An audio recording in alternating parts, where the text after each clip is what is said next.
In the name of God, the most gracious, the most merciful, peace be upon you all. Welcome to another session of From the Desk of Ghamidi. This series of discussions is based on the 23 questions that are generally raised regarding the thoughts of Ghamidi Sahib. This is the 22nd session of that series, and the topic of today's discourse is riba, what we usually call interest or usury. This is the third session devoted to the subject of interest. In these discussions, we are seeking clarifications on the objections made against Ghamidi Sahib with reference to riba or interest. Thank you, Ghamidi Sahib, for your time. This is the third discussion on interest. In the previous two discussions, whatever has been mentioned in the Quran and the Hadith regarding interest and the objections that people raise in this regard, you elaborated upon them in considerable detail. Let us now carry this chain of discussion forward. Another objection that is generally made concerning your opinion about interest relates to the institution of the bank. I would like you to begin from the very outset of the matter and explain the circumstances that had arisen when you wrote the article The Problem of Interest in your book Makamat. In that article, you offered certain advice to banks. Why was that advice given? What was the reason behind it? What is the significance of banks? I would like to say that the criticisms I have encountered with respect to banks are often connected to the claim that the bank is a representative of the Western economic system and that modernists or those who introduce innovations are in fact propagating that system by offering certain justifications drawn from the religion. So please tell us what primary changes had taken place within the banking system that compelled you to write the article in order to offer them advice or solutions? I will briefly place this discussion in its proper context. We have already understood in considerable detail what God Almighty has declared to be forbidden. We have also understood the true meaning of what the Prophet, peace be upon him, has stated in connection with it. Along with this, the reality has been made abundantly clear that it is not acceptable within Islamic morality that one should charge profit on a loan. Why is it not acceptable? Its reasoning has been made clear.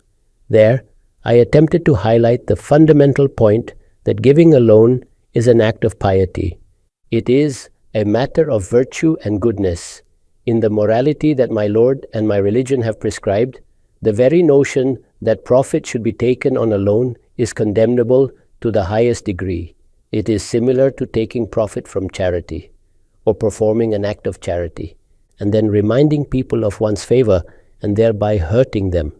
Just as such behavior destroys the spirit of charity, in the same way, charging profit on a loan or transforming it into a business enterprise has no place whatsoever in the morality of Islam. If this fundamental idea is clear, then the question arises, in present times, the traditional money lending system has diminished to a great extent, or even where it exists, it is generally not regarded as ethical. In countries where we have observed it, numerous restrictions have been imposed upon it, and even there, a general sense of aversion exists toward those who engage in the money lending system. However, in this world, the institution of the bank has existed for centuries. At present, if you consider that our economy rests upon two pillars, it would not be incorrect. By our economy, I mean the global economy. Likewise, our national economies stand upon these same pillars. What are these two pillars? One is the institution of the bank, and the other is the institution of insurance. The entire structure stands upon these. Now, obviously, there can be two approaches to this matter. One approach is that you reject it outright and declare that this institution is not needed by us. The second approach is that you analyze it in a detached and objective manner. If you observe carefully, both of these approaches have existed among us. Therefore, what I have to say on this matter, we shall come to that shortly. Is it not a fact that the suggestions regarding the institution of banking were also presented by Dr. Najatullah Siddiqui Sahib? Many individuals in the Western world wrote about it. Numerous Egyptian scholars offered their suggestions regarding it. I have written in my article that even a scholar such as Maulana Wahiduddin Khan Sahib had to express his opinion on this issue. What is the reason for this? It is because this institution has become so deeply embedded in our lives that every individual has some form of association with it. Our educational institutions, our religious seminaries, our scholars, all are connected with it. How? Because each one maintains an account in a bank. Every person has deposited his money in a bank. If you visit any religious seminary, even there, when you open an old-style drawer, the kind before which one sits on one's knees, you will find a checkbook inside. It is possible that not just one, but 5 or 7 checkbooks may be found there. Even the most eminent scholars, if they possess some money, keep it in a bank. There may, of course, be certain exceptions, but I am speaking of the general trend. So when the banking system has penetrated so deeply into our lives, should it not be given serious consideration? I have told you that it has been under review for the last 1.5 centuries, by which I refer to the Islamic world. A great deal has been written about it. Much has been said regarding its justification or its rejection. Among ourselves, you see the concept of Islamic banking. What does this imply? It implies that the institution itself has been recognized, its necessity has been accepted. You are aware that Mufti Taqi Usmani has done valuable work in this regard. Whether one agrees or disagrees with the conclusions of that work is a separate matter. Our scholars have adopted the viewpoint that something which is entirely wrong from an Islamic perspective, namely interest, has nevertheless been rendered permissible through legal stratagems, through juristic devices.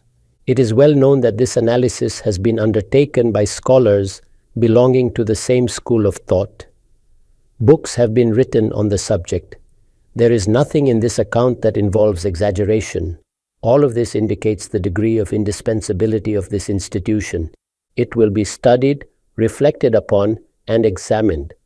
The need to understand it arises from the fact that from its very inception, it made the giving of loans its business.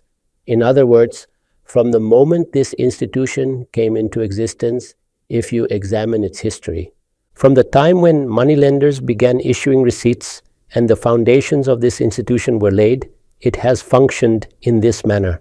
This is the institution that initially issued currency notes. This is the institution that has become the custodian of all your commercial transactions. This is the institution that provides you with debit cards and credit cards. You place them in your pocket and go out.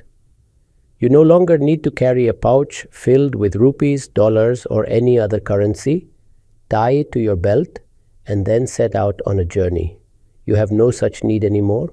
For this reason, it is indispensable that it be examined carefully.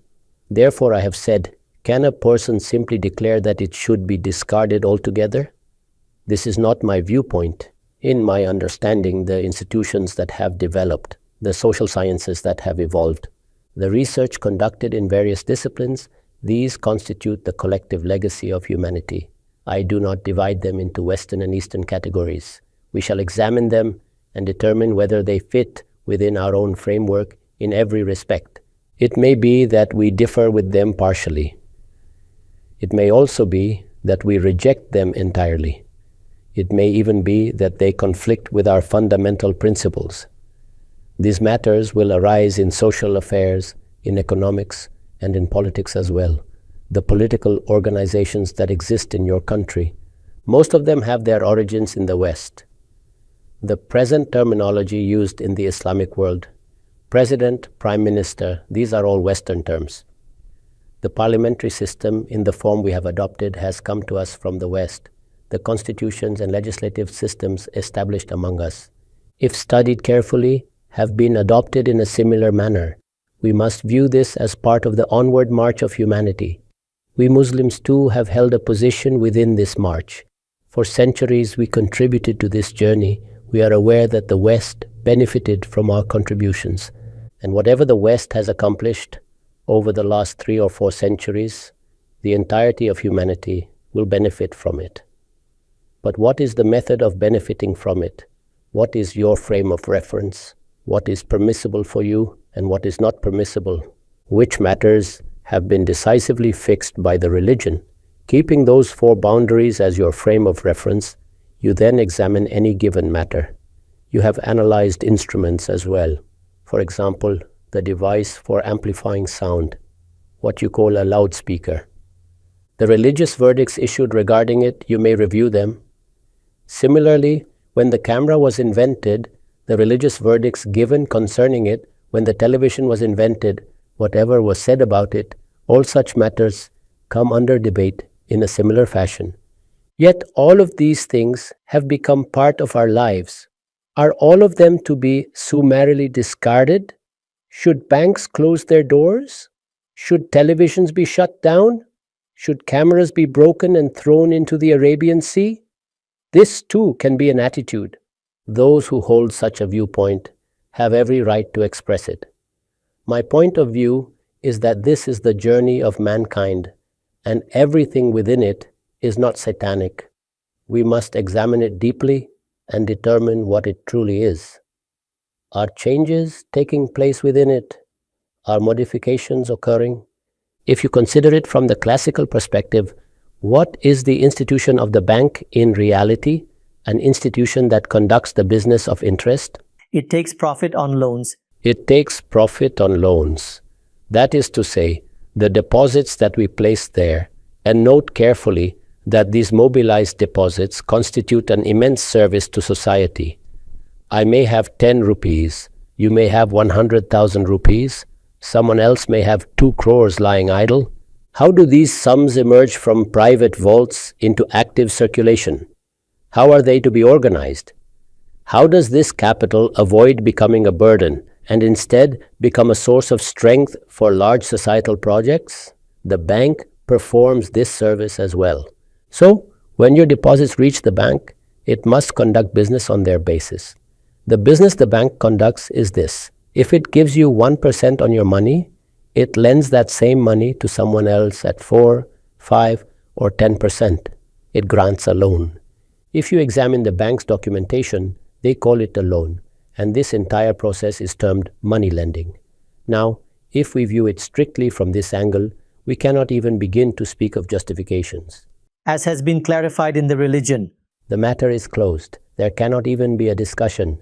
The reason is that from our entire discussion, we arrived at the conclusion that charging interest is forbidden. God Almighty has placed the seal of not permissible upon it. He has declared that trade, sale, and purchase is entirely lawful. However, regarding this matter, the decree of God Almighty is that we should not even approach it. It has been stated that you may demand your principal amount, but وَذَرُوا مَا بَقِيَ مِنَ الرِّبَى. I have already said that there is no disagreement in this matter. As far as understanding the Quran is concerned, I believe we are all in agreement, and I have provided the reason for it. We possess a distinct moral framework. The foundation of our religion rests upon it. Even when you give charity, it has its protocols. If you grant a loan, that too has a legal dimension. Those laws are grounded in moral principles. They are based upon universal truths. To give a loan and then demand profit upon it, since Islamic morality does not recognize any perspective on a loan. Other than that, it is an act of charity, goodness, and piety, means that the ruling will apply and you will declare it entirely impermissible. It is wholly forbidden and we should not go near it. Now consider, to whom will this decree apply? Obviously, those who operate banks and conduct the business of interest are engaged in wrongdoing. Those who place their deposits there are the greatest facilitators, because without those deposits the bank cannot function. That is to say, even those who open current accounts? Certainly. Whatever account you open in a current account, you do not impose the condition that your funds must not be utilized. Those funds will also be used. The bank merely makes a promise that whenever you demand your money, it will be returned to you. This too is facilitation. Likewise, people who work in banks, various kinds of jobs are performed there. You are aware that individuals who achieve distinction in other fields have also been associated with banks. Our Mushtaq Ahmad Yusufi Sahib was also associated with a bank. Many people serve in banks. Obviously, you would apply the ruling of forbidden to them as well. So if you view it strictly from this angle, that the bank has made the disbursal of loans its business model. In other words, it has transformed the granting of loans into a commercial enterprise. Then making loans into a business is precisely what has been forbidden by God Almighty. This alone is unacceptable to the religion, and regarding this prophet it has been said, وَذَارُوا مَا بَقِيَ مِنَ الرِّبَى. If you look at it from this angle, the matter is settled. There is no need for further discussion. Issue the ruling and return home. However, there is another dimension. Is this institution, after centuries of development, merely a loan disbursing entity? When I examine it from this perspective, and many other scholars do the same, I find that it is not merely this.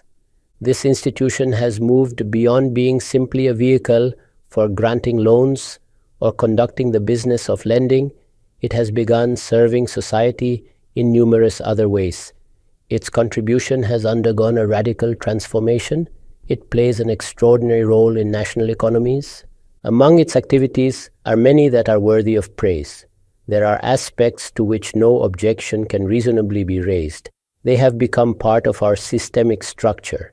It is not as though a moneylender sits in a corner with a few employees, merely conducting the business of interest. If it were that simple, I too would have long ago issued a ruling and concluded the matter. It must be examined. Has it remained in its original form, or have changes and modifications occurred? It has not remained as it was at its inception. When we analyze it carefully, you too will agree that this is indeed the case. It is not merely about loans. Rather, it is not confined to the business of loan disbursement alone. Consider this aspect: the savings you possess, collecting them in one place, ensuring their safety, giving you the assurance that you may sleep peacefully at night. When you open a bank account, observe this at the international level. That is why I said that even religious seminaries, scholars, professors, and religious authorities all open accounts. We are not discussing rare exceptions. Generally speaking, people engage with it. This is no ordinary service. An institution provides you the facility that even if you have 10 crores, you may deposit them there and remain carefree. Your wealth enjoys security at the national level. Even governments stand behind these institutions. I told you that the issuance of currency notes at the state level began much later. Earlier, banks themselves issued them. If you study the history of banking in the United States, the United Kingdom, or elsewhere, you will see that it unfolded in this way.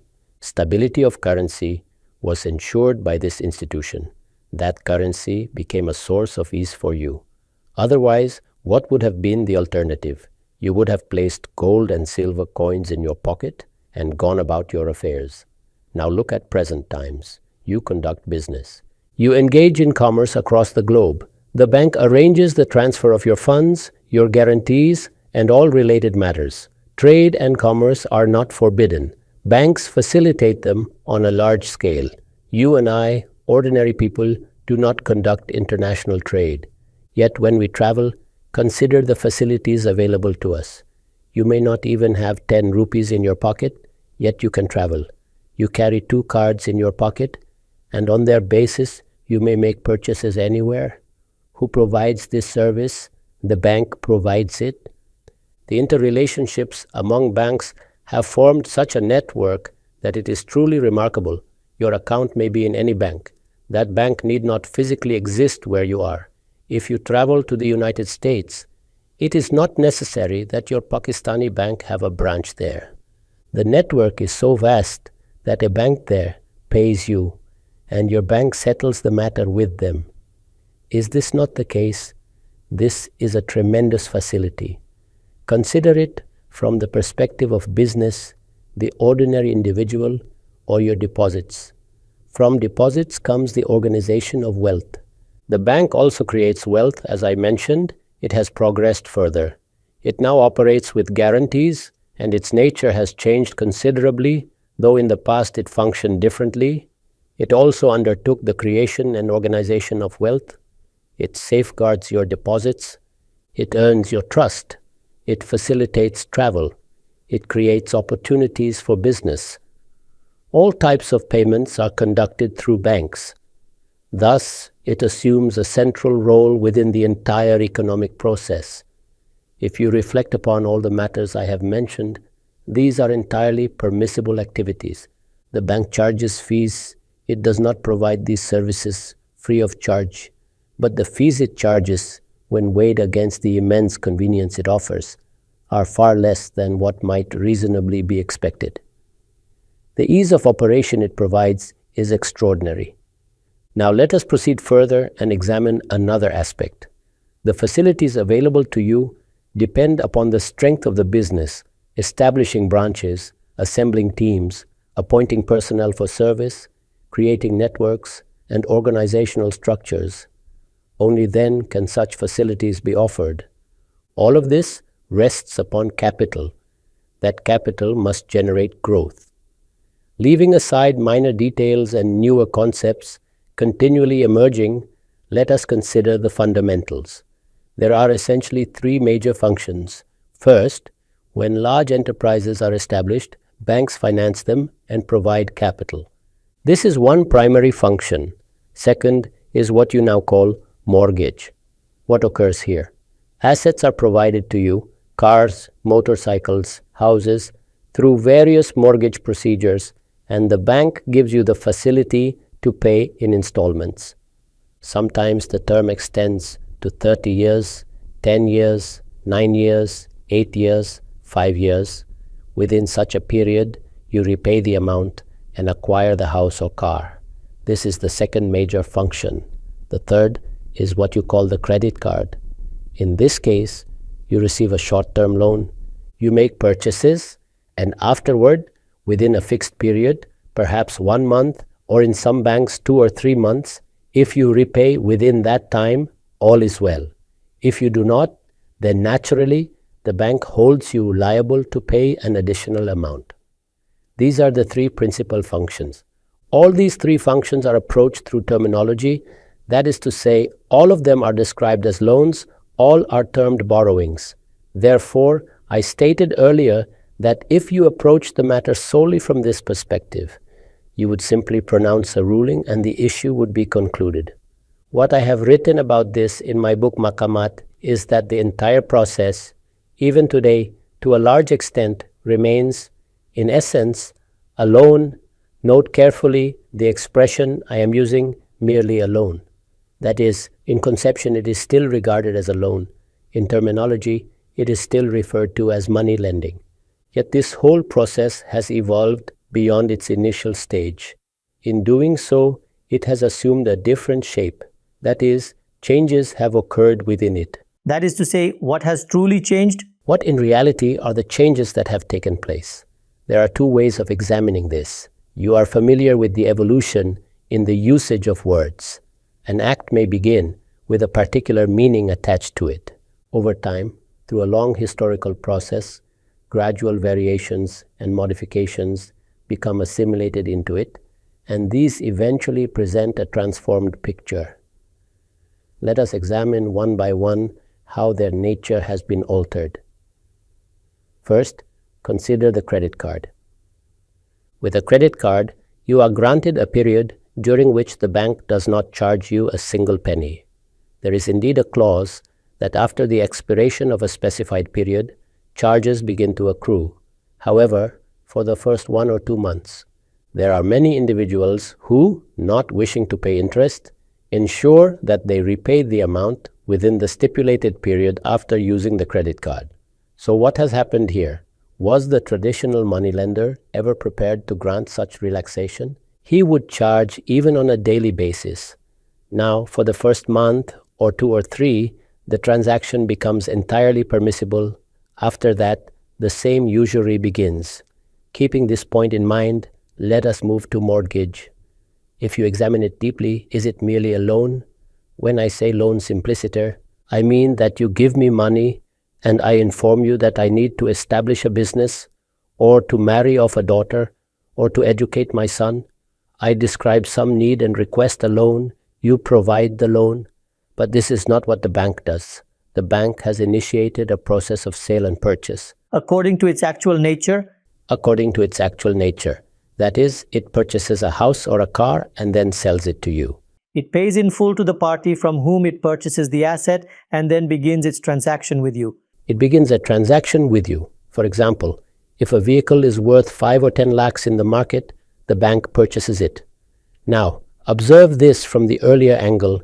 You may say that the bank granted you a loan of 5 or 7 lakhs and you purchased a vehicle. You may interpret it in that manner. Now consider it from the other angle. Who has paid the company?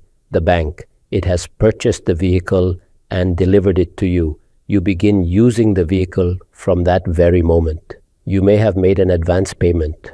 What is called a down payment, perhaps 10 or 15%. The remainder you pay in installments. The bank has purchased an asset, you are using it. Now, if we examine this from the perspective of the Sharia or the religion, is sale and purchase an unlawful act? If you sell me a house or a vehicle, is there anything inherently objectionable in that? Another question arises, when goods are provided to me and I bring them into my use, is it not entirely permissible from the standpoint of the religion for you to demand compensation for that use? The matter that was prohibited in the religion was not related to the asset itself. Is this not the case? As we have discussed in detail earlier, rent is entirely permissible. Therefore, here too, if you consider the reality rather than merely the terminology, you will see that I am using a car or a house. And I must clarify the various forms of usage. In one case, I acquire a house, the bank purchases it and hands it over to me. I move in and begin residing there. You have seen in the United States that the bank provides the house to you and charges you for its use. For instance, if it purchased the house for you for approximately $200,000 or $250,000 US and charges you $700 or $800 per month, while that same house could be rented out for $1,700 or $1,800 per month. It even permits you to rent it out. So one form of use is personal residence, another is to lease it. Thus, the bank charges you $700 or $800 and you may earn $700 or $800 per month by renting it. Hence, the matter now becomes a combination of several elements: sale, purchase, and rent. Given all these aspects, can we simply cling to the terminology? Or should we examine the entire set of conditions and understand the true nature of the whole process before issuing a decree upon it? This question has arisen here as well. Now move to the third and most common situation. Suppose I require financing for a business.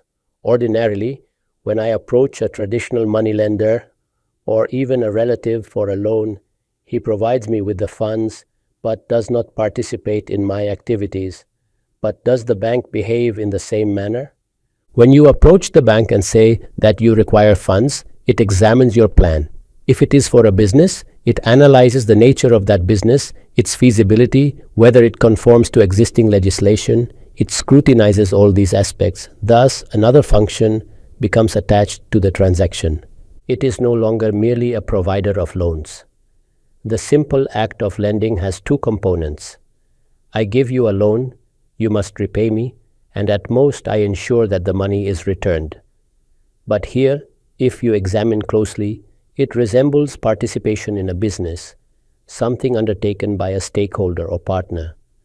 That dimension also emerges. The bank monitors the entire situation. You present the project to them, you satisfy them, you persuade them of the probability of profit and the prospects for growth. You explain how you will execute the project. At times, the banks even monitor the project alongside you. This is the actual scenario. Therefore, I have attempted to understand from all this that the function of a bank is not confined merely to providing loans. However, if one chooses to view it from a certain angle, the element of lending is indeed present everywhere. They themselves describe it as a loan. In light of this, I presented those suggestions that if banks were to adopt certain additional measures, the application of the word loan would cease. And the moment that application ceases, the debate over interest would also conclude. Thereafter, if someone wishes to debate, the question would be whether a business is being conducted in a manner contrary to justice. Is there an element of oppression? Is there any transaction within it to which objection can legitimately be raised? My suggestions were presented against this backdrop. It was not stated that the matter has been given a clean chit and should simply be accepted. Rather, it was said that the entire issue began from a particular point. Even today, in literal terms, it retains that position. However, gradually it has been evolving. The meaning of the word itself is changing.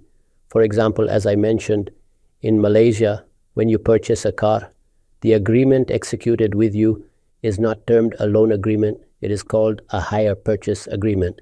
Thus, even the terminology is changing, along with the substantive changes in reality that I have described. These changes in reality have been highlighted by many researchers, some of whom have reconsidered their earlier positions. For instance, Dr. Najatullah Siddiqui, upon whose foundational work Islamic economics in Pakistan was built, influenced scholars such as Akram Khan Sahib, who devoted his life to this field. Toward the end, he authored a book titled What's Wrong with Islamic Banking? In it, he conducted a similar analysis, examining the changes and modifications in the nature of these transactions. If we develop a correct understanding of these changes and modifications, and if we attempt to comprehend how an institution that has become the backbone of the economy provides numerous permissible services, serving ordinary people, business persons, and even governments, organizing wealth, introducing diverse financial products, developing new supports for economic activity, then we must reassess the matter carefully. Among us, the concept of Islamic banking was developed on the guidelines of jurisprudence, and it was structured in light of those principles. The suggestions I presented have two dimensions.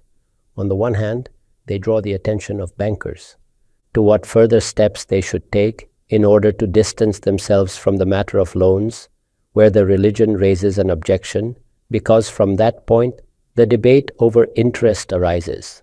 On the other hand, they draw the attention of the scholars to move beyond the mindset that stakeholding and partnership are the only two permissible forms in Islam, and that the principles of jurisprudence concerning stakeholding and partnership exhaust the possibilities. I sought to draw the scholars' attention to the fact that there may be many other situations in which you would issue a decree of permissibility or in which objection would not be possible. Thus, I sought to draw their attention to this broader perspective. So, if you read my suggestions in my article, you will see that they are based on these fundamental principles. It has been explained there that once you reach a certain point, if you give the arrangement the form of principal secured financing, then the whole matter becomes free from the application of a loan. The debate about loan would effectively end, and it is not merely a change of name. Along with it, certain practical suggestions have been given, matters that must be carefully considered. This is the approach that should apply universally.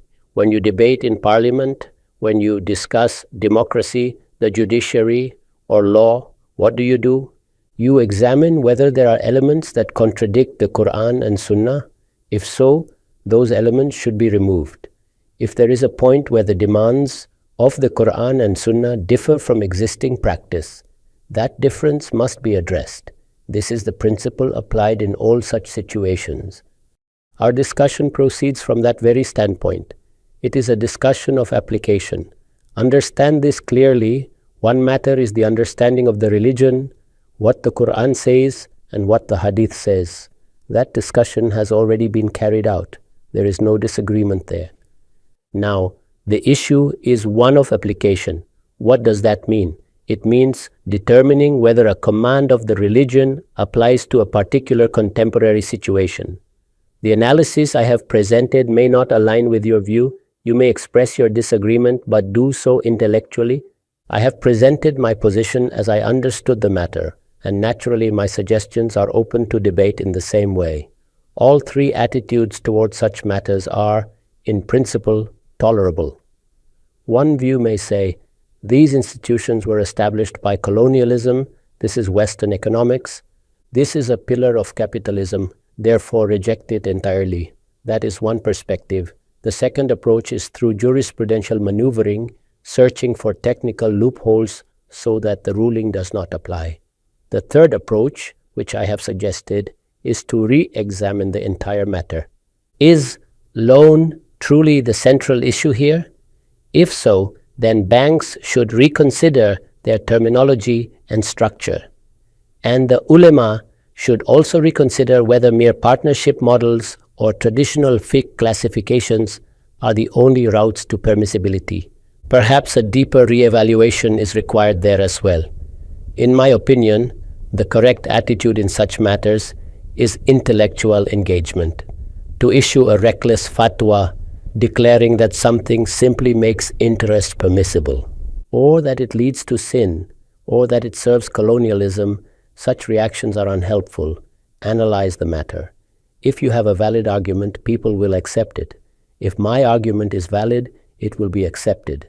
That is the backdrop of the suggestions I have presented. Ghamidi Sahab, mashallah, you have explained the entire discourse on banking in great detail and in a very clear manner, why you felt the need to present suggestions, what this institution is, and what its contemporary reality is. I would like to examine each of your three fundamental suggestions: the intellectual objections, the religious objections, and the objections related to their application. However, before we conclude this session, I would like to ask one general question.